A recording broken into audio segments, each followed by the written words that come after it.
Points को अभी देख लेते हैं फटाफट से। फर्स्ट क्वेश्चन क्या है, that is a phases and models of teaching. ये यूनिट 4 मेंशन है, ठीक है, राइट। आपको समझना है कि कहाँ से क्वेश्चंस करवा रही हूँ। यूनिट 4 है, मतलब जितना क्वेश्चंस अभी पकड़ूंगी यूनिट 3 एंड 4 का ही पकड़ूंगी, बिकॉज ये रिलेटेबल क्वेश्चंस होते हैं। And unit first and second आपके लर्निंग अबाउट है, एंड टीचिंग के अबाउट, मतलब अधिगम के अबाउट है आपके first and second unit. And teaching के अकाउंट, शिक्षण के अकाउंट है ये 2 यूनिट, मतलब आपका थर्ड एंड फोर्थ वन। तो थर्ड में हमने 3.1 कंप्लीट किया था, 3.3 कंप्लीट किया है। कौन सा कंप्लीट हो गया प्लीज मार्क करिएगा बुक में, जो भी अभी न्यूली ज्वाइन किए हो प्लीज आप लोग थोड़ा सा मार्क कर लो, अदरवाइज भूल जाओगे कि फिर बोलोगे मैम ने नहीं पढ़ाया। तो ये चीज है कि आप लोग याद रखो कि हमने यूनिट 3 का स्टार्ट कौन सा किया था, दैट इज 3.1 कंप्लीट किया हुआ है, जहाँ पे हमने पढ़ा था टीचिंग एंड लेवल्स ऑफ जो भी टीचिंग्स था, that is a memory level, reflective level and understanding level. Then हम स्टार्ट किए थे 3.3 को, उसको भी कंप्लीट कर दिया है। वेरिएबल्स ऑफ टीचिंग, इसका वीडियोस ऑलरेडी अपलोड हो गया है, आप देख सकते हो, समझ सकते हो, क्लास रिकॉर्डिंग्स अपलोडेड है। एंड इसके बाद और जो नेक्स्ट स्टार्ट किया था दैट इज अ 4.1 यूनिट 4 का, एंड ये क्वेश्चन है यूनिट 4 का, ठीक है। बिकॉज ये रिलेटेबल है थर्ड यूनिट के साथ, सो इजी होगा बोल के आप लोगों को करवा दे रही हूँ। एंड इसके बाद जो पढ़ेंगे 3.2 पढ़ेंगे, क्या पढ़ेंगे, 3.2 पढ़ेंगे। सो फटाफट से स्टार्ट कर लो। सो पहला बात तो ये है कि what do you mean bye phases of teaching, और आप टीचिंग मतलब क्या समझते हो वो पहले लिख लो, फिर आप फेजेस लिख लेना, स्तर उसके लिख लेना। So teaching is A complex process. Teaching एक त्रिस्तरीय प्रक्रिया है, ये तो आप जानते हो, कॉम्प्लेक्स प्रोसेस है। सिंपल ये बिल्कुल नहीं है, कॉम्प्लेक्स है, बिकॉज यहाँ पे टीचर है, स्टूडेंट्स हैं, टीचर है, स्टूडेंट्स है एंड मोड ऑफ करिकुलम है। ये तीनों तीन डोमेन जैसे वर्क करते हैं, तीन हेड जैसे वर्क करते हैं and combined with each other, इसलिए ये जुड़े हुए हैं इंटरट्रेनिंग प्रोसेस में, इसलिए इसको क्या बोला गया, ट्राइपोलर प्रोसेस और द कॉम्प्लेक्स वन। तो ये आपको समझ में आ गया होगा। टीचिंग एक इंटरेक्टिव प्रोसेस भी है, बिकॉज टीचर यहाँ पे इंटरेक्ट करता है स्टूडेंट के साथ एंड इम्पार्ट करता है अपने नॉलेज को स्टूडेंट्स को, ठीक है। तो नॉलेजेबल कौन है, टीचर है। नॉलेजलेस कौन है, स्टूडेंट्स है। थॉटफुलनेस किसका है, थॉटफुल कौन है, टीचर है। थॉटलेसनेस किसका है, स्टूडेंट्स का है। तो यहाँ पे आपको समझना पड़ेगा कि कम यहाँ पे जो प्रोसेस चल रहा है वो किसके विदिन चल रहा है। हो गया, ये डायग्राम अभी आपको बताया। It is a complex process.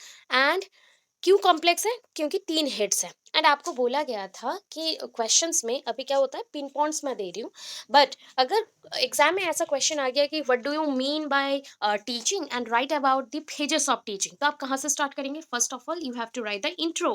Intro किसके अकॉर्डिंग इंट्रो लिखना है, टीचिंग का इंट्रो देना है, टीचिंग का इंट्रो देना है। देन डेफिनेशन मीनिंग देना है, जो कि आपने फर्स्ट क्वेश्चन में जो पढ़ा था 3.1 में जितना पढ़ा हुआ है, इंट्रो, टीचिंग का intro, then definition, then meaning, तो उतना आपको पहले यहाँ दे देना है, देन आपको इस पॉइंट से स्टार्ट करना है। ये सारे पॉइंट वाइज लिखा गया है। दैट इज नंबर 4 में क्या है, thus the soul element of teaching is the mutual relationship.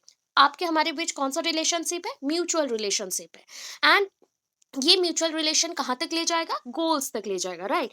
तो टीचर है, टीचर स्टूडेंट के साथ क्या करता है, म्यूचुअल रिलेशनशिप, एंड इसके अल्टीमेटली आपको क्या फुलफिलमेंट होगा, दैट इज द गोल। तो हमारा एक पर्टिकुलर गोल है, किनके लिए, बच्चों के लिए एक गोल है, उस गोल को फुलफिल करने के लिए we need instructions. So we need instruction, मतलब teacher, students need instructions. Instructions कौन देगा, टीचर देगा, राइट। तो इस प्रोसेस में बहुत सारे स्टेप्स होते हैं, राइट। एंड इसी स्टेप्स को हमने क्या बोला, that is the phases of teaching.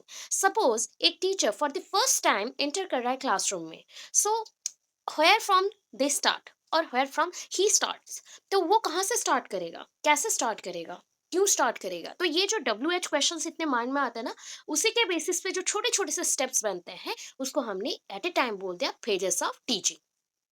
So phases of teaching में 3 स्टेप्स है, यू नो, आप जानते हो इसको, राइट। अभी देखो इसमें 3 स्टेप क्या क्या हो गए, फटाफट देख लो, रिवाइज करवा दे रही हूँ, देखो। तो ये पहला, मैंने आपको बोला बीच से जाना। देखो हम बहुत ज्यादा एक्टिव कब रहते हैं, when we entered in the classroom. हम कब ज्यादा एंटर्ड, मतलब क्लासरूम में जब चले जाते हैं बहुत ज्यादा एक्टिव रहते हैं। क्यों बोलो, बिकॉज आपका मूड जैसा भी हो, क्लासरूम में जब एंटर करके मतलब आप एक वहाँ के पार्ट हो, एंड आप क्या करोगे, डिलिबरेटली आप जितना भी पॉइंट्स है जो आप डिलीवर्ड करना चाहते हो उसके अकॉर्डिंग होना चाहिए, मतलब एनवायरनमेंट के अकॉर्डिंग होना चाहिए। तो you are the part of a of the classroom और of a environment, classroom environment. तो उसलिए यहाँ पे इंटरैक्टिव पेज पहले रखा गया कि टीचर एक क्या करेगा, टीचर इंटरैक्शन करेगा। किसके साथ करेगा? स्टूडेंट्स के साथ करेगा, राइट। इसके लिए जो पॉइंट्स बन गया, इंटरेक्शन में हम लोग क्या क्या करते हैं, टीचिंग तो प्रोवाइड करते हैं, उसके साथ क्वेश्चन आंसर, लेक्चरिंग करते हो, लेक्चर्स देते हो, और स्टिमुलस रिस्पॉन्स। देखो मैंने अभी सपोज कोई क्वेश्चन पूछ लिया, what do you mean by teaching, तो समवन आप में से कोई भी एक बच्चा बोल सकता है teaching is a tripolar process और teaching is a face to face interaction. ये जो आपने प्रोवाइड किया, मैंने जो क्वेश्चन पूछा ये था स्टिमुलस, एंड उसके ऑपोजिट में आपने जो आंसर दिया वो हो गया रेस्पॉन्स। सो स्टिमुलस कोई भी एक्टिविटीज हो सकता है, कोई भी जेस्चर हो सकता है, वोकल हो सकता है, जिससे आपको क्या मिले, इंफॉर्मेशन देना पड़े, या फिर आपको लगे, माइंड में स्ट्राइक करे कि हमें इसका आंसर देना चाहिए, तो वो आपका स्टिमुलस रिस्पॉन्स प्रोसेस है। तो आप कहाँ पे ज्यादा एक्टिव होते हो? इंटरैक्टिव फेज में। सो इंटरैक्टिव से पहले क्या आता है? Pre active, right. इंटरैक्टिव से पहले क्या आएगा? प्री एक्टिव, एंड इंटरैक्टिव के बाद पोस्ट। सो पहले हो गया प्री, बाद में आ गया पोस्ट। अभी देखो प्री एक्टिव क्या होता है, जब भी आप क्लासरूम में जाओगे, before going to the classroom और entering the classroom, so you have to prepare a lesson plan. So lesson plan के लिए 10 स्टेप्स होते हैं, 10 उसके स्टेप्स होते हैं, ठीक है। First of all you have to give your intro, then you will start with the general, आप बोल सकते हो जनरल एम क्या है, स्पेसिफिक एम क्या है, and the general items, what ever the items use in the classroom session, that is a TLM, क्योंकि आप पढ़ाने के लिए क्या क्या मटेरियल्स को यूज करते हो। तो ये 3 पॉइंट्स हो गए। After that PK testing, previous knowledge assumed. PK का मतलब आपका वो आमिर खान वाला PK नहीं है, ये PK है, प्रीवियस नॉलेज अज्यूम्ड। अज्यूम्ड का स्पेलिंग रॉन्ग लिख रही हूँ, देखो अज्यूम्ड, ये हो गया अज्यूम्ड, ठीक है। ये कौन सा अज्यूम्ड है? PK assumed, previous knowledge assumed. या फिर आप अगर और ज्यादा अच्छे से याद रखना चाहते हो तो आप बोल सकते हो कि पीपल नॉलेज अज्यूम्ड, जो बच्चे हैं उनके नॉलेज को आप अज्यूम्ड कर रहे हो। After that PK testing.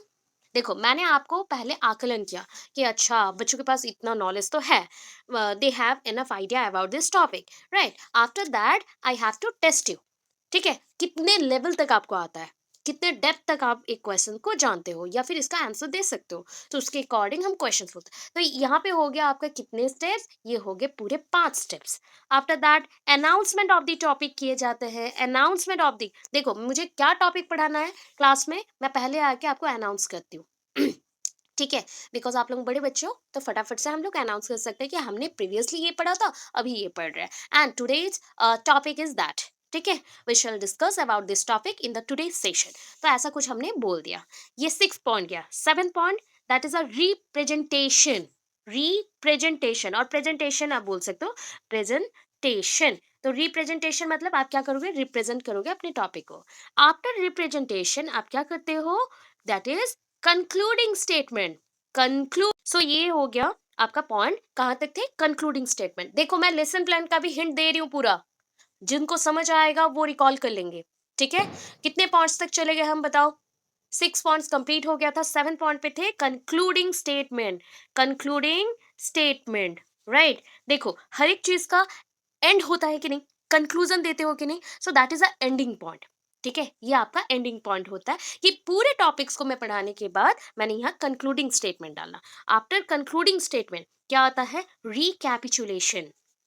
Recapitulation, ठीक है। ये रिकैपिचुलेशन क्या होता है, रिकैप जानते हो? रिकैप वो होता है ना मूवीज में, या फिर जस्ट लाइक कोई भी वेब सीरीज देख रहे हो या सीरियल्स देख रहे हो, तो बोलते हैं ना कि ब्रेक के पहले ये हुआ था या ब्रेक के बाद ये आएगा, तो वो भी छोटा सा एक रिकैप दे रहा है। हाँ, पूरा पूरा एक छोटा सा मेमोरी दे दिया शॉर्ट टर्म के लिए कि आपको पकड़ के रखना है, वहां पे TRP को बढ़ाने के लिए ये काम करता है। तो यहाँ पे हम क्या कर रहे हैं कि पूरे टॉपिक का नॉलेज आपके अंदर कितना गया, आपके अंदर कितना गया, ठीक है, उसको जानने के लिए हम रिकैपिचुलेशन करते हैं। रिकैप लेते हैं कि बच्चे को ये टॉपिक का ये पोर्शन मैंने पढ़ाया याद है कि नहीं, इस पोर्शन को पढ़ाया ये याद है कि नहीं, वो याद है कि नहीं, वो रिलेटेड हम टॉपिक्स को यहाँ पे पूछते हैं, एंड वो भी शॉर्ट फॉर्म्स में, छोटे छोटे क्वेश्चन में 4 या 5 क्वेश्चन रखते हैं। एंड नेक्स्ट क्या होता है, लास्ट पॉइंट आ गया। Last point is the home task या होमवर्क। ठीक है, होमवर्क। तो ये ऑलमोस्ट जो पॉइंट्स हैं, इसको मैंने शॉर्टकटली बोला इसलिए 9 पॉइंट आया, और एक आध पॉइंट अंदर में है जहाँ पे आप इंस्ट्रक्शनल मटेरियल्स को लेते हो, या फिर आपका क्या क्या मटेरियल्स वहाँ पे प्रेजेंट होगा उसके साथ थोड़ा सा लिंक होके होता है। Otherwise it's enough. तो ये क्या करते हो, आप लेसन प्लान बनाते हो। लेसन प्लान में ऐसे स्टेप्स रहते हैं, राइट? हो गया, थोड़ा सा माइंड में आया। अभी जब पढ़ेंगे लेसन प्लान ईजी हो जाएगा। ठीक है, ये हो गया आपका क्या, इंटरैक्टिव से पहले। इंटरैक्टिव के बाद क्या आएगा, पोस्ट एक्टिव। तो पोस्ट एक्टिव में क्या करते हो, लास्टली क्या करते हो, examination. After completing the task और आफ्टर कंप्लीटिंग द सेशन, हम क्या करते हैं, एग्जामिनेशन कर सकते हैं। अदरवाइज फीडबैक दे सकते हैं। देखो, फीडबैक अभी दो टाइप का होता है। एक होता है जब आप क्वेश्चन पूछो, मतलब स्टूडेंट्स क्वेश्चन पूछे या student feedback they, and teacher उसका रेस्पॉन्स करेगा। अदरवाइज टीचर यहाँ पे फीडबैक ले सकता है। अभी देखो, फीडबैक पॉजिटिव है नेगेटिव है उसके ऊपर बेस करता है कि नेक्स्ट टाइम ये रीटीच होगा क्या। देखो, टीच एक बार पढ़ाया, अगर दोबारा पढ़ाया तो दैट इज कॉल्ड रीटीच। बार बार करे ना, पुनर्वास शिक्षण दिया। तो हमने क्या किया, यहाँ पे रीटीच भी दे सकते हो, ये डिपेंड करता है फीडबैक के ऊपर। And lastly the results. हो गया, इतने पॉइंट्स थे, मैंने इतना पॉइंट्स आपको पढ़ाया था, क्लियर हो गया। अभी देखो, ये स्टेप भी पढ़ा दिया था। ये स्टेप आपको याद करना है, बार बार रिकॉल करवाने के लिए मैं हमेशा लगी पड़ी हूँ कि आप लोगों को याद आ जाए। ठीक है, क्योंकि जितना भी प्रिपरेशन चाहिए ना, वो एनफ नहीं है आपके एग्जाम में। अगर बैक पेपर रखना नहीं चाहते हो तो पढ़ो, लग पढ़ के पढ़ो। ठीक है, ज़्यादा टाइम नहीं, एटलीस्ट दिन का 2 से 3 घंटा दो पढ़ाई में। ठीक है, चलो। सो ये क्या है, नेक्स्ट आ गया। देखो कौन से ऑपरेशंस होता है। अब बोलो, ऑपरेशन जब करते हो तो सारे इंस्ट्रूमेंट को रेडी रखते हो, सारे जितने भी उसके सिजर्स हैं या फिर क्लॉथ हैं, जो भी गॉज हैं, जो भी यूज़ करते हैं, तो हम लोग रेडी रखते हैं। तो सेम थिंग यहाँ पे, हमारा सिजर, इंस्ट्रूमेंट, मटेरियल सब कुछ रेडी है, एंड वो भी डिवाइडेड होंगे अभी 3 पार्ट्स के अंदर। तो आपको क्या पता है कि आपका टीचिंग प्रोसेस 3 फेजेस में आता है, राइट? सो 3 फेजेस से पहले जो पहला फेज है, that is a pre active phase. Pre active phase में 2 काम करोगे, पहला एंड दूसरा। क्या है पहला काम, fixing up the goals and content. देखो, मैं विदाउट एनी गोल आप लोगों को पढ़ा नहीं सकती। सो माई स्ट्रैटेजी इज कि आप लोगों का रिजल्ट अच्छे होने चाहिए, है ना। मेरा अगर हर एक स्टूडेंट अच्छा मार्क्स लाता है तो that is the proud moment for me. ठीक है, यही होता है। तो दैट इज माई गोल, कि आपके गोल्स के साथ मेरे गोल्स मैच हो गए, मिक्स हो गए, सो दैट अभी आपका जो गोल्स है मेरा भी वही गोल्स है, and I want to fix it. तो मैंने इसको फिक्स कर दिया। आफ्टर दैट उसी गोल को फुलफिल करने के लिए हम क्या करते हैं, एवरी डे कुछ ना कुछ टॉपिक सिलेक्ट करते हैं, तो दैट इज अ कंटेंट। देखो, आज मैं हैपोजिटली आके पढ़ा दूं क्लास में तो चलेगा क्या, नहीं। मुझे एक प्लानिंग के साथ आना पड़ेगा, अदरवाइज पूरा क्लास क्लमजी हो जाएगा, गंदा दिखेगा, एंड हम कुछ पढ़ नहीं पाएंगे, राइट? तो एवरी डे मुझे कंटेंट सिलेक्ट करना पड़ता है कि आज कौन सा कंटेंट पढ़ाऊं तो बच्चों को अच्छा लगे। ठीक है, वो छोटे हो बड़े हो, सबके लिए सेम ही प्रोसेस रहता है, सिर्फ मैथड्स अलग होता है। हो गया पहला point, fixing up the goals and the contents. Next, इसी का नेक्स्ट पॉइंट क्या है, डिसीजन अबाउट द स्ट्रैटेजी। मैं कौन सा स्ट्रैटेजी में पढ़ाऊं, ये डिसीजन मुझे लेना पड़ेगा, and it is based on the different type of persons और इंडिविजुअल्स। तो इंडिविजुअल्स के ऊपर ये डिपेंड करता है। अच्छा, इंडिविजुअल का स्पेलिंग क्या लिख दिया मैंने, अच्छा, INDIVIDUAL। अब ठीक है, इंडिविजुअल्स। सो इंडिविजुअल्स के ऊपर ये डिपेंड करता है। नेक्स्ट देखो, इंटरैक्टिव फेज। इंटरैक्टिव फेज में क्या आता है, अगेन 2 स्टेप्स। 2 स्टेप्स में पहला क्या करोगे, इंटरैक्शन करो ना। जब भी आप लोग क्लासरूम में आते हो, ऑफलाइन क्लासेस में आते हो, तो फर्स्ट ऑफ ऑल आप क्या करते हो, हमें चेक करना पड़ता है कि एक लर्नर, एज अ टीचर मैं क्या चेक करूंगी कि जो लर्नर एंट्री कर रहा है, पीपल जो बच्चे आ रहे हैं क्लासरूम में आ रहे हैं, उनका बिहेवियर कैसा है। तो that is a diagnosis of the learner. अगर बच्चों में इश्यूज को जानना है तो you have to diagnose them. तो आपको डायग्नोस करना पड़ेगा, तो आपको पहले लर्नर्स को डायग्नोसिस करना है। आफ्टर दैट उसके अकॉर्डिंग एक्शन रिएक्शन लेना है, एक्शन एंड रिएक्शन लेना है। मतलब इसमें मैं पूरा पढ़ाऊंगी अच्छे से, क्योंकि मुझे आपका एबिलिटी के बारे में पता चल गया, कितना आपका आईक्यू है वो भी पता चल गया, एंड आपके माइंड में क्या चल रहा है वो भी। तो उसके अकॉर्डिंग मैं एक्शन एंड रिएक्शन लूंगी। देन नेक्स्ट फेज क्या है, post active phase. Post active again divided into 2 parts. Appropriate testing device, मैं ना क्या कर दी, पूरा क्लास ले चुकी हूँ। सो मैं लास्ट में क्या करूंगी, टेस्ट करूंगी आप लोगों को कितना समझ आया आज का क्लास। तो उसके according appropriate testing device, appropriate testing device. And lastly feedback to teaching, feedback to teaching. क्या हो गया? फीडबैक देना है। देखो हमने क्या पढ़ाया, आपको कितना समझ आया। जब मैं आपको क्वेश्चन करती हूँ आज का क्लास समझ आया, यस और नो, तो आप जब पूरा क्लियर करके बोलते हो यस मैम समझ आ गया, that means it is a positive feedback to me. ये मेरे लिए एक पॉजिटिव फीडबैक है। जब आपके माइंड में एक आध क्वेश्चंस भी आ जाते हैं एंड उसको मैं सॉल्व कर देती हूँ, वो भी पॉजिटिव हो जाएगा। इफ अगर आपको टोटल ना समझ आए तो that is a negative one. ठीक है, ऐसे फीडबैक हमें क्लासरूम में लेने चाहिए। तो ये पूरा आज का ऑपरेशन है, मतलब जो जो इसमें पढ़ना है लिखना है उसके अकॉर्डिंग देखो स्टार्ट करते हैं। हाँ, ऑलरेडी कंसेप्ट क्लियर हो गया है, उसी कंसेप्ट में पूरा लिखा गया, अभी फटाफट हो जाएगा। ठीक है, प्री एक्टिव देख लो, पहला स्टेज है ना। तो ये क्या है, क्लासरूम एक्टिविटीज से बिफोर होगा, है ना, या फिर आफ्टर होगा, बिफोर होगा, प्री बोला गया है। सो एक्चुअल क्लासरूम टीचिंग से ये बिफोर है। So pre active stage is before actual classroom teaching. ठीक है, और in other words it refers to the planning lesson और लेसन प्लान। ये कौन सा स्टेज है, देखो कल मेरा क्लास है, सो आज मैं प्रिपेयर करूंगी, so I have to make my lesson plan for you. So मैं क्या करूंगी, लेसन प्लान्स को बनाऊंगी, राइट हो गया। एक्चुअल क्लासरूम कल है, क्लासरूम एक्टिविटीज, एंड आज मैं प्रिपरेशन ले रही हूँ। So teacher has to perform many task.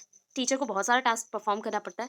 देखो आप लोगों को जब भी केवी में इंटरव्यू हो या एनकेएस में इंटरव्यू हो या फिर आदर्श विद्यालय में किसी को मिला तो इंटरव्यू दोगे, डेमो दोगे, तो इसी पॉइंट्स के ऊपर देना। देखो आपको खुद को एक आइडियल टीचर बनाना है, लोगों को शो नहीं करना है। जो आपको पता है उसी नॉलेज को थोड़ा सा नरिश कर दो, पॉलिश कर दो एंड चलो। सो यहाँ पे पहला, अब एज ए टीचर क्या करोगे, प्रिपरेशन ऑफ लेसन प्लान, ये पहला टास्क है, and identifying the objectives to be achieved in terms of people's learning. देखो ये गोल फिक्स कर रहे हैं। ठीक है, देखो अचीव वाला वर्ड आ गया ना, तो दैट इज अ गोल। अभी क्या है आपका जो लक्ष्य है, ठीक है, आपका लक्ष्य कैसे बनेगा, जब आप बच्चों के लक्ष्य के बारे में जानोगे, गोल्स के बारे में जानोगे, एंड उसी के ऑब्जेक्टिव्स को लेके, उसी के छोटे छोटे से पार्ट को लेके, उद्देश्य को लेके आप अपना लेसन प्लान बनाओगे एंड पढ़ाओगे। ठीक है ना। तो पहला तो लेसन प्लान के लिए जो जो चाहिए कर ले रहे। देन हम क्या करेंगे, स्ट्रैटेजीज फिक्स करेंगे, the strategies and methodologies to be adapted. तो as per the students IQ, mentality, abilities, thinking, understanding, we have to select the methods and strategies. अभी देखो मैथडोलॉजीज को सिलेक्ट कर रहे हो। सो अभी देखते हैं कि क्लास 1 के बच्चों के लिए कौन सा मैथड आएगा, that is a rote learning method. If मैं बोलूँ अभी क्लास 5 के क्लास के लिए कुछ टॉपिक्स ऐसे हैं जो कि इजी है, अंडरस्टैंडिंग हो सकता है इजीली, तो that is we need lecturing method.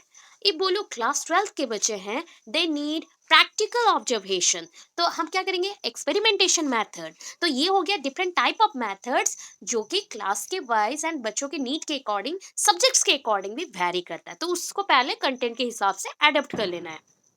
Then यहाँ पे आया मैनिंग, ये मैनिंग हो गया word, actually managing, managing papers, studying, test reports, ये भी जानना है। देखो बच्चों को जज करे हो ना, छोटे बच्चे अगर हो गए क्लास 10 के विद इन, तो हमें क्या करना पड़ेगा कि उसका प्रीवियस नॉलेज जानने के लिए, पहले से ही रेडी रखने के लिए कि कौन से कंटेंट को कैसे पढ़ा सकते हैं, क्योंकि मैं आज प्रिपेयर कर रही हूँ ना, तो उसके रिकॉर्ड्स को मुझे जानना पड़ेगा कि उसका स्टडिंग मतलब उसका रिजल्ट कैसा था, उसके रिपोर्ट्स कैसे थे, उसके अकॉर्डिंग। अभी देखो बच्चों के बिहेवियर पे हम लोग ध्यान देंगे, focusing on the behaviour of the student, बच्चों के बिहेवियर के ऊपर ध्यान दोगे। Selection of the text book, ठीक है, देखो टेक्स्ट बुक सिलेक्शन बहुत इंपॉर्टेंट है, बिकॉज आप टेक्स्ट बुक सिलेक्ट करते हो and these are not good enough, because their words are very, जैसे बोल सकते हैं ना, फिल्दी, या फिर just like not well understand. तो ऐसा अगर हो गया, मतलब वर्ड्स समझ नहीं आ रहे अच्छे से, हम समझ नहीं पा रहे, छोटे बच्चों को समझ नहीं आ रहा, तो वैसे बुक्स हम सिलेक्ट नहीं कर सकते। जो टेक्स्ट बुक के अंदर स्मॉल ब्रांचेस प्रेजेंट हो एंड छोटे छोटे पॉइंट्स में सारा लिखा गया हो, इजीली अंडरस्टैंडिंग हो, तो उसको हम लेते हैं। So these are the points. अभी देखो aspects of pre active phase, कौन से पॉइंट्स पे हम सारा कुछ को रेडी करते हैं। देखो एग्जाम हॉल पे मैं आपको मेरा ही नोट्स दिखा रही हूँ, एग्जाम हॉल पे आप ऐसे लिख सकते हो, आप बोलोगे मैम इधर तो स्पेस रह गया, कोई बात नहीं, कोई टेंशन मत लो, ठीक है, स्पेस रहने दो, मार्क्स नहीं कटेंगे, आपका मार्क्स इसी के अकॉर्डिंग आएगा, कितना डिजाइनिंग हुआ है एंड आप इजीली अंडरस्टैंड कर सकते हो। अभी पॉइंट्स को मैंने ऐसे तोड़ दिया, तो आप जब काउंटिंग करके पढ़ोगे इजी होगा कि नहीं, इजी हो जाएगा। ठीक है, तो आपके पास कितने पॉइंट्स हैं, 5, टोटल कितने हैं, 5। तो पहला क्या है, अब शॉर्टकट कर लेते हैं, SOJSD, ठीक है, क्या आ गया, SOJSD. S for selection, O for organization, J for justification, S for selection of TG methods मतलब teaching methods and D for decisions. ठीक है, समझ आया? शॉर्टकट याद रहेगा? SOJSD क्लियर हो यहाँ तक? यहाँ पे है वर्ड्स हैं, उसी वर्ड्स के अकॉर्डिंग बनाए गए। SOJSD, ठीक है? जैसे बोलते हैं ना हाउस द जोस, तो उस वर्ड को थोड़ा सा मॉडिफाई कर दो, किसी को गाली जैसा दे रहे हो वैसे भी याद कर लो, जैसा माइंड में फिक्स रहे। SOJSD, SOJSD, ठीक है? तो S for selection, O for organisation. आप कोई भी मटेरियल को जब चूज करते हो दैट मीन्स वो सिलेक्ट हो गया। आफ्टर दैट आप उस चीज़ों को ऑर्गेनाइज करते हो आपके नीड के अकॉर्डिंग, जो भी बच्चे समझ सके उनके साइकोलॉजी के अकॉर्डिंग। जे आ गया जस्टिफिकेशन। अभी देखो जो भी कंटेंट को आप जस्टिफाई कर रहे हो, क्या आप कॉम्प्लेक्स वन को पहले पकड़ोगे? जो सबसे मुश्किल है उसको पकड़े? नहीं, जो सबसे इजी होता है उसको पकड़ना है। तो that is the justification. Content को simple to difficult, simple to complex form में डिवाइड करके पढ़ना। And selection of the teaching methods. अभी आपके अकॉर्डिंग आप टीचिंग मेथड्स नहीं लोगे, आपका कंटेंट एंड बच्चों का समझने के अकॉर्डिंग आप टीचिंग मेथड्स लोगे। जैसे कि सपोज थिंक कर लो कि अभी मैं टीचिंग मेथड ये ले रही हूँ कि मैं स्टेप वाइज मैनर पे जाऊंगी, तो मैं उससे ही पढ़ाऊंगी। Then last one is the decision, जहाँ पे आप बच्चों की आईक्यू लेवल्स के अकॉर्डिंग सारा कुछ प्रिपेयर करते हो एंड WH क्वेश्चंस के थ्रू आप जान सकते हो कि बच्चों के अंदर कितना आइडियाज है। ठीक है, दैट इज द SOJSD। अभी देखो फटाफट से डायग्राम में थोड़ा सा बड़ा करते हुए चलते हैं। तो पहला पॉइंट हमने क्या पढ़ा? That is the selection. Selection के लिए देखो छोटे छोटे से पॉइंट्स लिखे गए हैं। जब एग्जाम हॉल पे लिखोगे ये तो बड़ा हो जाएगा, सो ये पेपर खाएगा, मतलब एक पेज से ज्यादा खा जाएगा। ठीक है ना? तो आपको याद रखना है। अब वहां पे ना कंजूसी मत करना, अच्छे से लिखना। एंड ऐसा भी नहीं है कि एक लाइन लिख दो फिर दो लाइन गैप छोड़ देते फिर एक लाइन लिखे, ऐसा करोगे मार्क्स कट जाएगा। स्पेसिंग छोड़ना बहुत इंपॉर्टेंट है, अच्छे से छोड़ना। ठीक है, ऐसा नहीं है बहुत ज्यादा स्पेसिंग छोड़ दो, बहुत कम स्पेसिंग छोड़ दो। तो ये पॉइंट्स है। पहला है सिलेक्शन, तो फिक्सेशन ऑफ द ऑब्जेक्ट छोटे छोटे पार्ट्स में दे रही हूँ, छोटे छोटे पार्ट्स में दे रही हूँ। तो पहला पॉइंट क्या है? Fixation of objects. ऑब्जेक्ट्स को फिक्स करो। फिक्सेशन ऑफ ऑब्जेक्ट्स, देखो मैं कलर चेंज करती हूँ, आप लोगों को समझने में थोड़ा सा इजी हो जाएगा। फिक्सेशन ऑफ ऑब्जेक्ट्स, पहले फिक्स कर लिए कौन से ऑब्जेक्ट्स पे काम करना है। देन देखो सिलेक्शन ऑफ एप्रोप्रिएट मेथड। ठीक है, एप्रोप्रिएट मेथड को अपने हिसाब से पहले तो सिलेक्ट कर लो, फिर देखेंगे कि सब्जेक्ट वाइज क्या चाहिए या बच्चों के आईक्यू के अकॉर्डिंग कितना चेंज कर सकते हैं। देन एक्सपेक्टेड एंट्री और terminal behaviour of the people. देखो दो चीज बोला गया है, एक है एंट्री बिहेवियर। आप जानते हो आपके पास दो डोर है, ठीक है? एक होता है जब बच्चा क्लास में एंटर कर रहा है, that is the entry behaviour. जब बच्चा एग्जिट कर रहा है मतलब जब टर्मिनल एंड आ गया, उस टाइम का बिहेवियर। तो entry and exit, entry and exit, ये दोनों बिहेवियर आप चेक करोगे। अगर आपके एक्सपेक्टेशन के अकॉर्डिंग वो बिहेवियर्स हैं, देन इट्स फाइन। आप जो मेथड्स यूज करना चाहते हो कर सकते हो, otherwise you have to change it. अब उसको चेंज करोगे। हो गया। सिलेक्शन में तीन पॉइंट्स हैं, पहले हम फिक्स करेंगे ऑब्जेक्ट को, देन सिलेक्ट करेंगे एप्रोप्रिएट मेथड्स को, then entry and terminal behaviour देखेंगे। राइट, हो गया। अभी देखो next point, that is organisation. Word से ही समझ आ रहा है ना, ऑर्गेनाइज करना है, सिस्टमैटिक रखना है, कुछ चीजों को अरेंज करना है, ऐसा कुछ आ रहा है। अब कैसे अरेंज करें, कैसे अरेंज करें? सो आपके पास क्या है? कंटेंट। देखो ये चीज है, कंटेंट है। अभी कंटेंट को बच्चों के आइडियाज के अकॉर्डिंग, साइकोलॉजिकल के अकॉर्डिंग और लॉजिकल पॉइंट्स के अकॉर्डिंग अरेंज कर लो। तो that is called organisation. Organisation का हिंदी मतलब होता है संस्था। तो यहाँ पे संस्था नहीं, चीजों को सिस्टमैटिक अच्छे तरीके से एक के बाद एक के सजाए रखना, आफ्टर दैट उसी के हिसाब से पढ़ाना। देन देखो जस्टिफिकेशन, जस्टिफाई करना है। ठीक है, अभी देखो आपने जो यूज किया कंटेंट को, वो क्या जस्टिफाई कर रहा है आपके मेथड्स को? कैसे जानोगे? अगर सारे बच्चे, सपोज आपके क्लास में 40 स्टूडेंट्स हैं एंड आपने स्टार्ट किया था सिंपल प्रोसेस से एंड लास्टली आप कॉम्प्लेक्स प्रोसेस तक पहुंच रहे हो, सो बच्चा पूरा इजीली अंडरस्टैंड कर रहा है। अदरवाइज कुछ टीचर आए, कॉम्प्लेक्स पॉइंट को बोल दिया बीच में एंड कभी कभी सिंपल को बोल दिया, कभी फिर से कॉम्प्लेक्स ले आए। कौन सा इजी है? This one is easy, because easier, because यहाँ पे चीजें सारे ऑर्गेनाइज्ड वे में है। ठीक है, ये हो गया जस्टिफिकेशन। कोई भी चीजों को, कोई भी कपड़े को, कोई भी खाने को आप जस्टिफाई कैसे करोगे सोच लो। अगर टिप टॉप बन के जाते हो और पूरे पिन पॉइंट्स में सब कुछ समझा देते हो, that is the justification point, ठीक है। अभी देखो सिलेक्टिंग ऑफ टीजी मेथड्स, जब भी टीजी वर्ड्स आ जाए ना उसका शॉर्टकट यहाँ पे देख लो, मैंने लिख दिया है। ये मेरा अपना खुद का निकलता है, छोटा छोटा मैं निकालती हूँ शॉर्टकट्स। तो टीचिंग का टी ले लिया, एंड टीचिंग में लास्ट क्या है, जी, तो that is the TG methods, ठीक है। टीचिंग मेथड्स को यूज करोगे। आप स्टेप 5 मैनर पे ले सकते हो। माइक्रो स्किल्स को थोड़ा आपने समझा था, तो माइक्रो स्किल्स के अकॉर्डिंग क्या होता है, कभी भी आप बच्चों को पढ़ाते हो तो पहला क्या करना पड़ता है, planning, after that teaching, then feedback. अगर नहीं हुआ प्रोसेस सो री लगवा दो, फिर से रिपीट कर लो। तो री प्लान, री टीच, री फीडबैक। तो वैसे अकॉर्डिंग आपको पता चल गया। अभी स्टेप वाइज मैनर पे एक के बाद एक हम मेथड्स यूज करेंगे जिससे बच्चा को समझ आए। लास्टली क्या करोगे, डिसीजंस लोगे to differentiate students asking IQ levels. मतलब अभी देखो डिफ्रेंशिएट करना है बच्चों को, तो IQ levels by asking small W H question. बच्चों को पहले जज करो कि कौन से टाइप के बच्चे हैं, कितना लेवल्स के हैं, किसका मतलब कौन से बच्चे इडियट्स हैं, डम्फ है, इम्बेसाइल है, मोरॉन्स है। तो ये जो चीजें हुए ना, बोरोन नहीं बोल रही हूँ, मोरॉन्स बोल रही हूँ। तो दैट मीन्स इनके जो आईक्यूज होते हैं ना, ये बिलो एवरेज होते हैं। एवरेज वाले दैट इज अराउंड 90 टू 110 इसके अंदर होते हैं।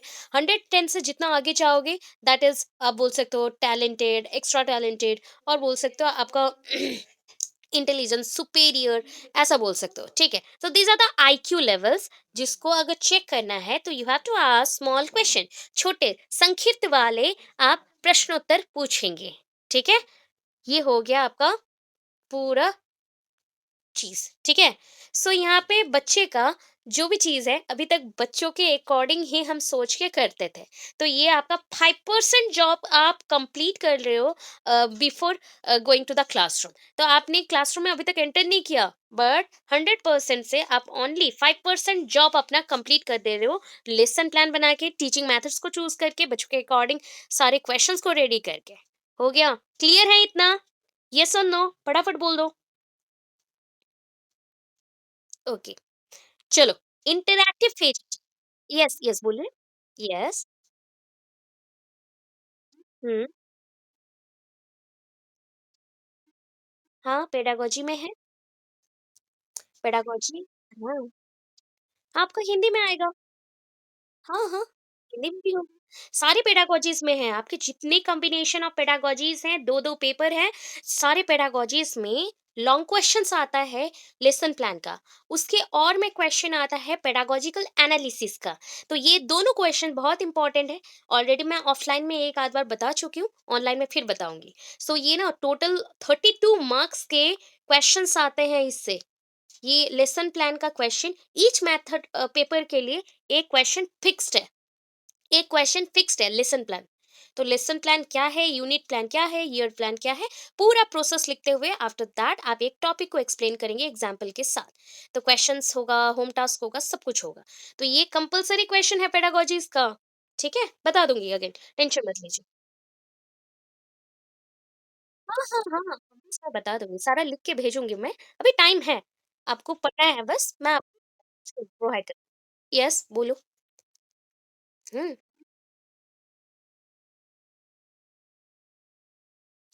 अच्छा, मॉर्निंग में जो क्लासेस हो रहे हैं वो कॉलेज वाले कंडक्ट कर रहे हैं, ठीक है। एंड हम लोग यहाँ पे टीचर से कंडक्ट करें। ओके, ठीक है, चलो आगे चलते हैं। सो इंटरैक्टिव फेज में आ गए। यस प्लीज बोलिए। हाँ, नहीं एक्सप्लेन नहीं करना है, उतना ही लिखना है। वो डायग्रामेटिक है, ठीक है। ओके, चलो। सो इंटरैक्टिव फेज क्या है? इन इंटरैक्टिव फेज आपको पता है इंटरेक्शन कब होता है, जब आप क्लासरूम में जाते हो। यहाँ पे देखो टीचर हो गया, इधर आ गया स्टूडेंट। तो ये दोनों इंटरेक्ट करते हैं, that is called face to face encounter और face to face interaction process. So interactive phase में क्या करते हो, एग्जीक्यूट करते हो, प्लानिंग इज हैपन। देखो, जो प्लानिंग बनाए थे, कौन सा प्लानिंग बनाए थे, फर्स्ट फेज में लेसन प्लान बनाए थे, तो उसके अकॉर्डिंग हम यहाँ पे एग्जीक्यूट करते हैं। जस्ट लाइक होता है ना वेडिंग प्लानर्स, सो वो प्लान बनाते हैं, आफ्टर दैट वेडिंग में वही सारी चीज़ों को करते हैं। सो वैसे ही हमने लेसन प्लान बनाया एंड उसके अकॉर्डिंग एग्जीक्यूट कर दिया क्लास को। अभी देखो क्या क्या करना है। मैंने ऑलरेडी आपको लेसन प्लान का हिंट दिया था, है ना, क्या क्या है। So this is a very complex process.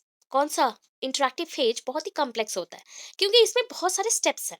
पहले तो आप इंस्ट्रक्शंस दोगे, टीचिंग दोगे, पढ़ाओगे भी, डायरेक्शंस दोगे, दैट मीन्स लीड आउट करने के लिए, उसको मार्गदर्शन जो आप बोलते हो उसको करने के लिए, देन कितना बच्चा समझ पाया पूछोगे भी, आस्किंग, तो आस्किंग, क्वेश्चन आंसर, एटसेट्रा। तो इतना स्टेप्स हैं इस प्रोसेस में। So here the teacher has to do all the activities to present their content in the class. आपको पता चल गया, यहाँ पे टीचर क्या करेगा, प्रेजेंट करेगा क्लास को, इसलिए ऑल टोटल एक्टिविटीज जितने हैं वो प्रोवाइड करेगा। So asking question to students after the completion of the chapter. So आप कब क्वेश्चन पूछते हो? इन बिटवीन जब भी पूछा जाता है तो वो प्रीवियस नॉलेज अज्यूम्ड करने के लिए, सॉरी, इन बिटवीन बोल रही हूँ, स्टार्टिंग में जब पूछा जाता है वो प्रीवियस नॉलेज, जिसको मैंने क्या बोला, पीके टेस्टिंग, ठीक है, पीके टेस्टिंग, इसको करने के लिए, ठीक है। जब हम पूछते हैं क्वेश्चन को बीच बीच में, दैट इज आपको कितना समझ आया, यस और नो, ये पूछ लो, तो ये फीडबैक प्रोसेस है। अगर पूरे एंडिंग में पूछते हो तो वो हो गया कि आपने कंप्लीट कर लिया चैप्टर को। तो डिफरेंट वेज में आप जान सकते हैं कि किस टाइप का क्वेश्चन है एंड क्या क्या आपको जानना है। सॉरी। चलो, सो यहाँ पे सारे टीचर्स को यही करना पड़ता है। तो देखो, आप ना दो तरीके से बच्चों को इन्फ्लुएंस करते हो। एज ए टीचर सोचना, आप दो तरीके से बच्चों को इन्फ्लुएंस करते हैं। कैसा? पहला है डायरेक्ट इन्फ्लुएंस, दूसरा क्या है, इनडायरेक्ट इन्फ्लुएंस। इन्फ्लुएंस मतलब जानते हो, प्रभाव करना, प्रभावित करना, सॉरी। सो यहाँ पे प्रभावित कर रहे हो, कैसे करोगे? अपने टीचिंग के through, that is a direct process.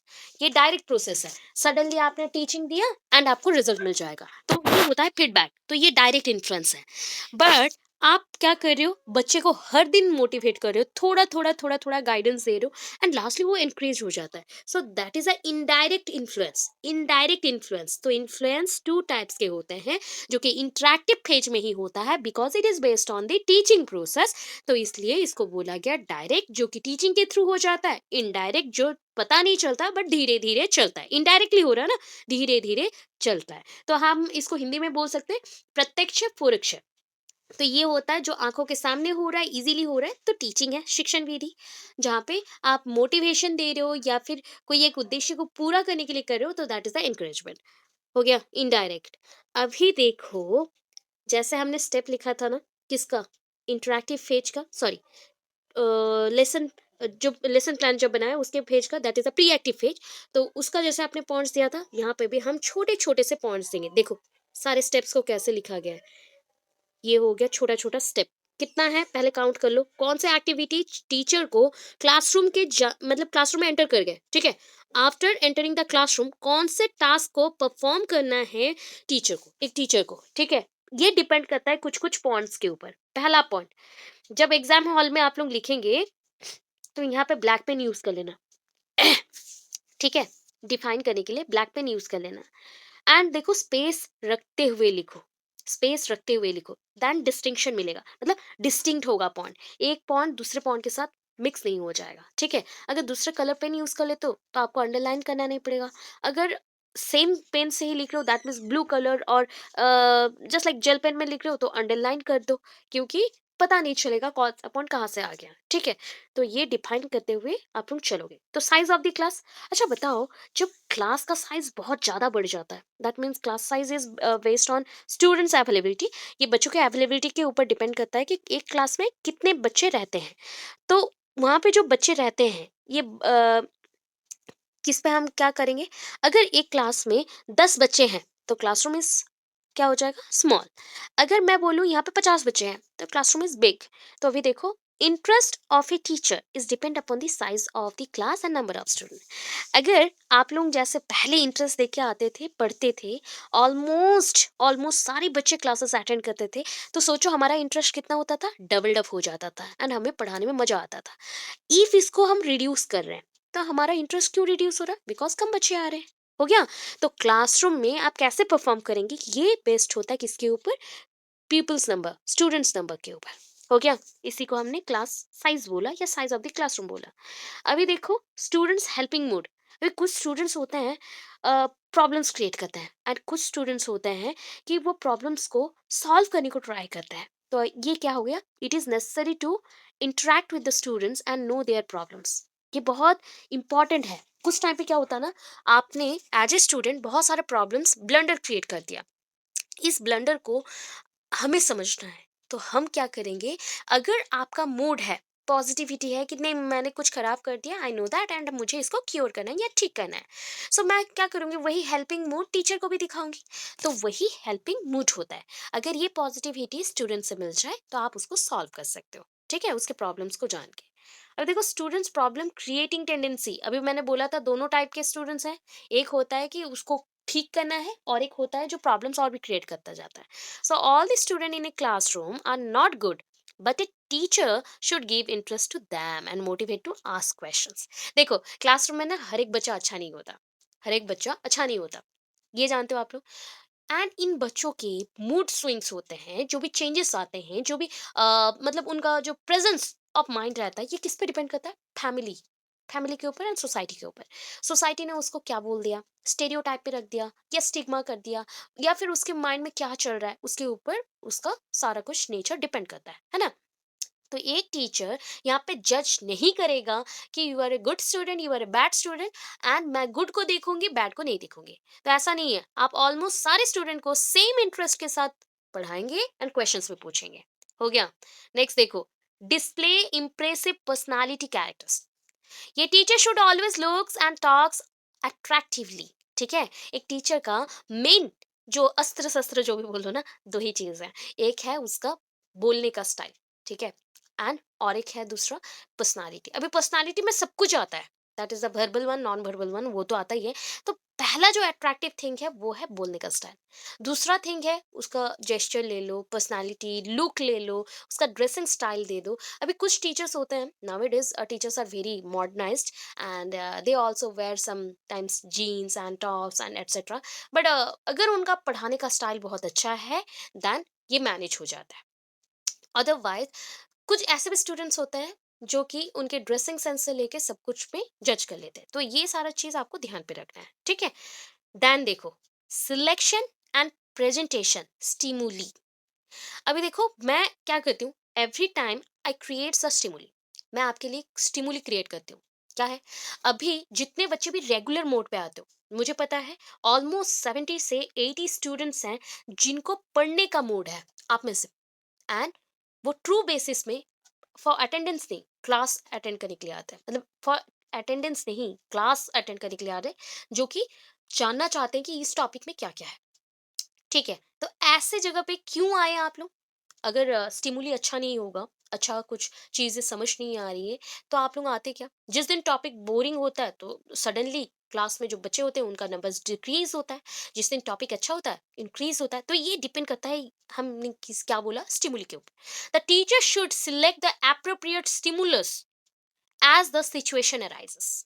जैसा सिचुएशन रहेगा उस बेसिस पे मैं स्टिमुली लूंगी या फिर क्रिएट करूंगी। हो गया। अभी देखो, लास्ट पॉइंट मैंने समझाया भी था री के बारे में, बहुत बार मैं क्लास में भी बताती हूँ, री एंड होता है फीडबैक। फीडबैक तो जानते हो आप लोग, every time I need a feedback, because it's a positive motivation for me, कि मुझे जानना पड़े कि आप लोग मेरे पॉइंट्स को कितना समझ रहे हो एंड ये हेल्पफुल है कि नहीं, ठीक है। And re is the rewarding process. If you did a good thing, then मैं क्या करूँगी वहाँ पे, आई क्लैप फॉर यू, और I give U A chocolate और रोजेस एटसेट्रा, जो कि आपको पॉजिटिव एक मूड दे या पॉजिटिव एक अटेंशन दे। तो अगर री नेगेटिव हुआ तो यहाँ पे पनिशमेंट नहीं देना है, physical torture is not allowed. आप क्या कर सकते हो, बच्चों को रिवार्डिंग भी हम नेगेटिवली देंगे, जैसे उसका बेनिफिट्स हो उसमें।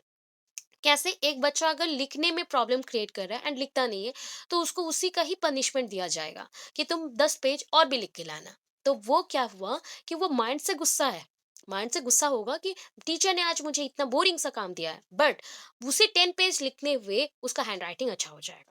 तो ये होता है पॉजिटिव नेगेटिव के अंदर डिफरेंस। नेगेटिव अगर कंप्लीटली नेगेटिव हो जाए तो वो पनिशमेंट हो जाएगा, जहाँ पे फिजिकल टॉर्चर होता है, माइंड बहुत ही ज्यादा जाम हो जाता है एंड हमें लगता है कि हमने कुछ क्राइम कर दिया। तो ऐसा चीज नहीं है, हमें री पॉजिटिव नेगेटिव बोथ के अकॉर्डिंग चलना है।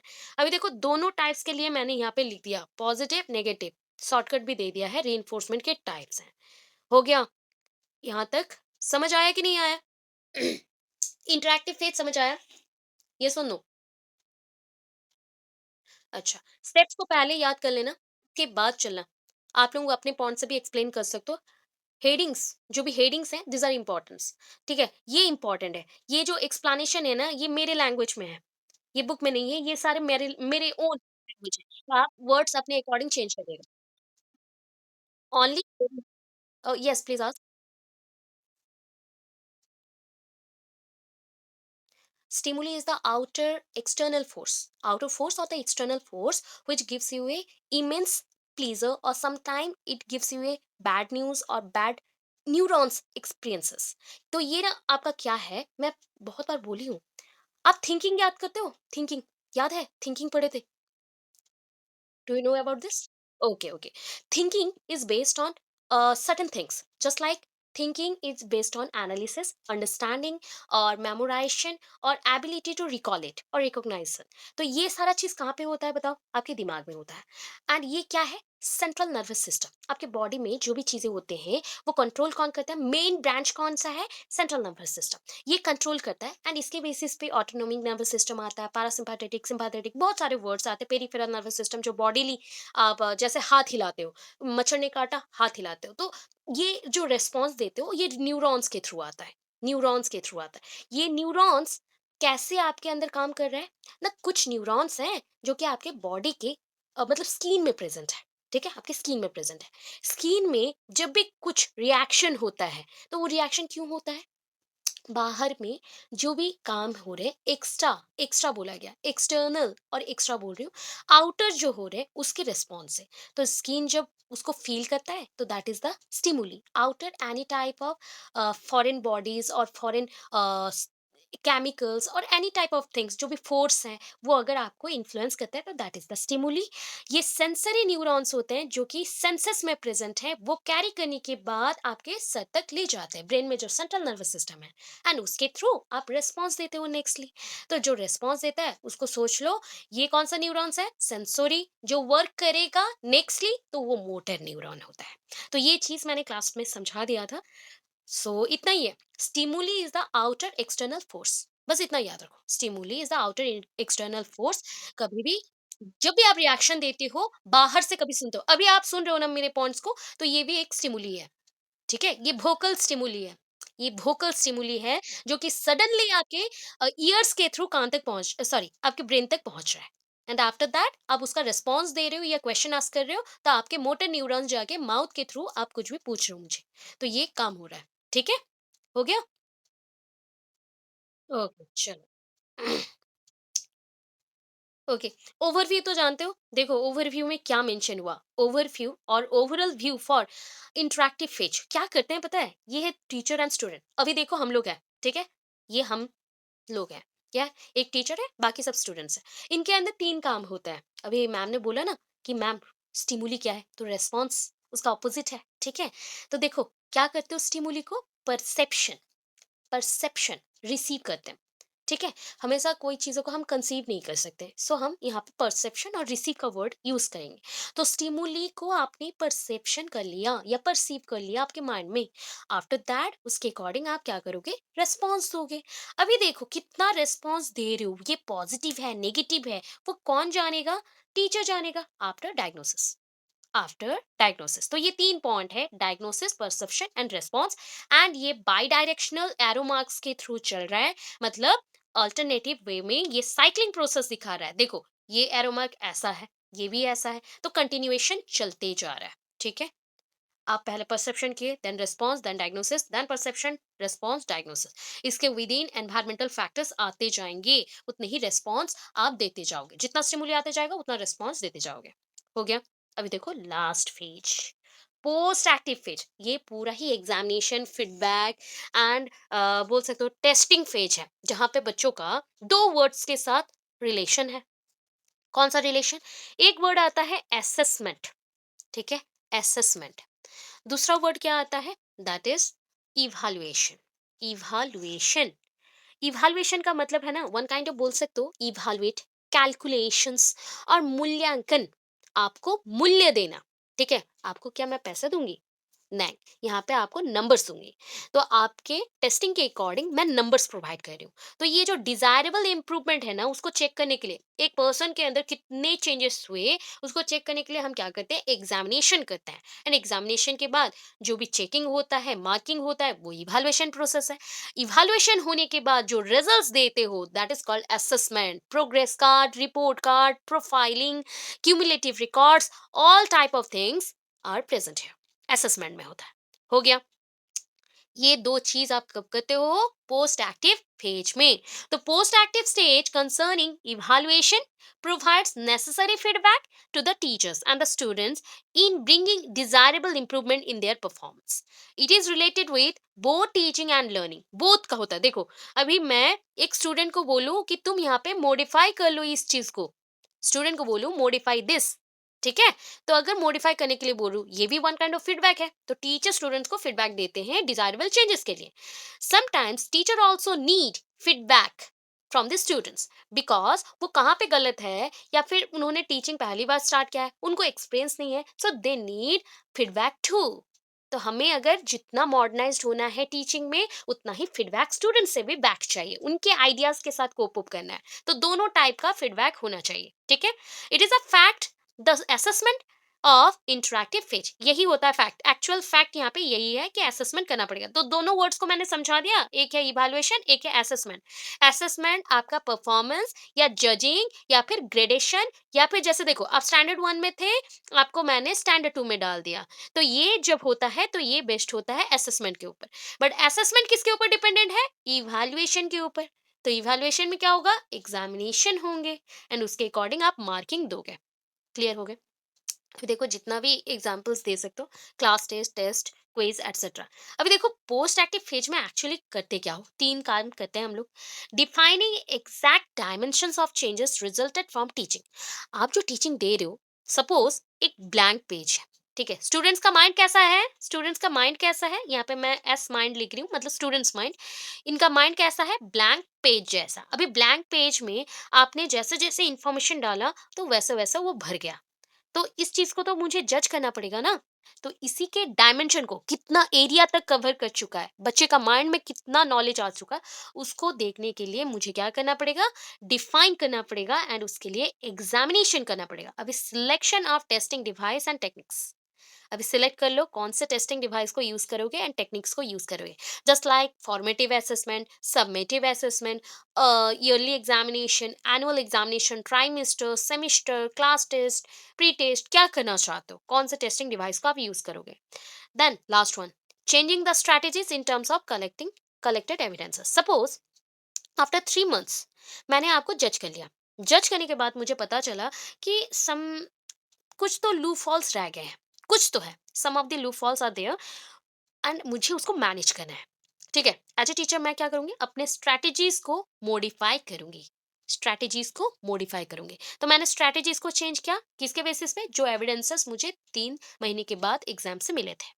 ठीक है, तो ये हो गया changing the strategies in terms of collected evidences. तो कंक्लूजन दोगे, क्या कंक्लूजन, ये अपने हिसाब से कंक्लूजन देना है।